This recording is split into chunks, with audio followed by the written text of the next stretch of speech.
क्या नियोजित शिक्षकों का आंदोलन बेअसर हो जाएगा?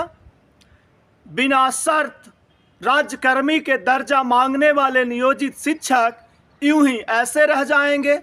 क्या सरकार इनकी मांगों का परवाह किए बिना बेपरवाही से नई नियुक्ति की जो प्रक्रिया है उसे पूर्ण कर लेगी? कुछ ऐसा ही उम्मीद दिख रहा है। नियोजित शिक्षक आंदोलन करने उतरे थे और उन पे सरकार कार्रवाई कर रही है, उन्हें सस्पेंड कर दिया जा रहा है और इनकी मांगों को लेकर अब तक सरकार के स्तर पर कोई बैठक और मीटिंग नहीं हुई। भले उस पर तारीख दिया जा रहा है कि इस तारीख को, इस तारीख को, इस तारीख को हम लोग बैठकर इस पर निर्णय लेंगे। अब जो नई नियुक्ति प्रक्रिया शुरू हुई थी उसके परीक्षा फॉर्म भरने का तिथि भी समाप्त होने को है।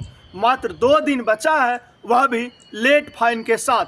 और इस बीच जो डाटा सामने आया उससे तो यही लग रहा है कि सरकार बल्ले बल्ले है और वो इन नियोजित शिक्षकों की मांगों पर हो सकता है विचार न करे।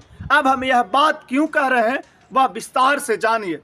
जब शिक्षक नियुक्ति की प्रक्रिया जारी हुई तो नियोजित शिक्षक इसका विरोध कर रहे थे कि हम लोग किसी हालत में फॉर्म नहीं भरेंगे।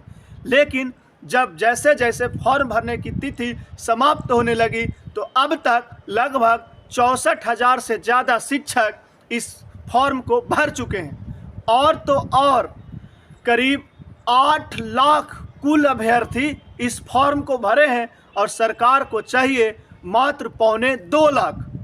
और एक बड़ी बात, जो कंपटीशन होगा बहुत तगड़ा होगा। 2.25 लाख बहाली के लिए लगभग 8 लाख लोग फॉर्म भरे हैं और अभी भी 50,000 लोग ऐसे हैं जिनकी फॉर्म पूर्ण रूप से नहीं भरी गई है, बल्कि वो रजिस्ट्रेशन करवा लिए हैं और हो सकता है इन 2 दिनों में भर लें। एक और बात कि जो प्रारंभिक विद्यालयों की शिक्षकों की बात है, वहाँ 9 गुना ज़्यादा फॉर्म भरा गया है और सबसे ज़्यादा नियोजित शिक्षक प्रारंभिक स्कूलों में भी हैं। हाई स्कूल में आइए, +2 में भी आइए, तो वहाँ भी जितनी ज़रूरत है उससे 1.5-2 गुना अभ्यर्थी फॉर्म भरे हैं। अब तो सरकार को यह लग रहा होगा कि हमारी ज़रूरत से काफ़ी ज़्यादा लोग फॉर्म भरे हैं, तो क्यों न इनका ही परीक्षा लें और जो पास करें उन्हें ज्वाइन कर लें और नियोजित शिक्षकों को ऐसे ही आंदोलन करते हुए छोड़ दें। सरकार के मन में यदि थोड़ा भी यह विचार नहीं होता तो इन शिक्षकों पर जो आंदोलन कर रहे थे नियोजित शिक्षक, इस तरह की कार्रवाई शायद नहीं होती। शिक्षक आंदोलन में जाते हैं, उनसे स्पष्टीकरण पूछा जाता है कि वो आंदोलन में क्यों गए और तुरंत फिर उन्हें सस्पेंड कर दिया जाता है। उनकी छुट्टी रद्द कर दी जाती है और अपर मुख्य सचिव के पाठक खुद विद्यालयों के निरीक्षण करने पहुंचने लगते हैं। अलग अलग तरह का फरमान अलग अलग जिला शिक्षा पदाधिकारी, प्रखंड शिक्षा पदाधिकारी से जारी होना शुरू हो जाता है। कहीं मोबाइल पर पाबंदी लगा दी जाती है तो कहीं कक्षाओं से कुर्सी हटा दिया जाता है। यानी शिक्षकों से चुस्त दुरुस्त सेवा लेने का पूरा उपाय कर दी जाती है और ऊपर से ऑनलाइन अटेंडेंस बनाने के लिए ऐप भी डेवलप कर जल्दी उसे सेवा में लगा देने की बात हो रही है। उसका ट्रायल भी हो गया। ऐसे में शिक्षक समय से जाएंगे और समय से लौटेंगे। अब नियुक्ति की जो बात है, ये लोग लगातार आंदोलन कर रहे हैं। सरकार कोई तिथि तय नहीं कर रही है कि कब वह वार्ता करेगी कि नियोजित शिक्षकों को किसी तरह समायोजित की जाए। 25 जुलाई का समय अभी तक जो सामने आ रहा है रखा गया है, लेकिन वह 25 जुलाई को बैठक होगी या ना होगी यह तो बाद की बात है। लेकिन परीक्षा फॉर्म भरने की तिथि इसी 22 जुलाई को समाप्त हो जाएगा। यदि 25 जुलाई के बैठक में यह बात नहीं बनती है तो यह देखने का विषय होगा कि क्या इन नियोजित शिक्षकों को फॉर्म भरने के लिए अलग से तिथि जारी करवाया जाता है, डेट बढ़ाई जाती है।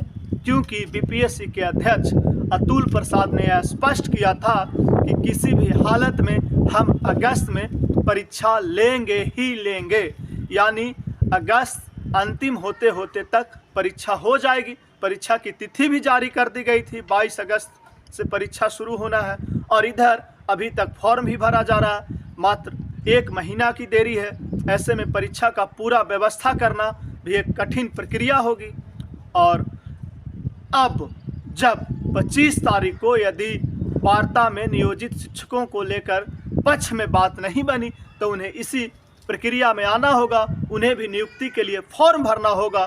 तो यह दिलचस्प बात होगा कि क्या सरकार इन नियोजित शिक्षकों का परवाह करती है या इन डाटा के आधार पर ही आगे की बहाली प्रक्रिया जारी रहेगी और सरकार नए शिक्षकों की नियुक्ति करवा लेगी।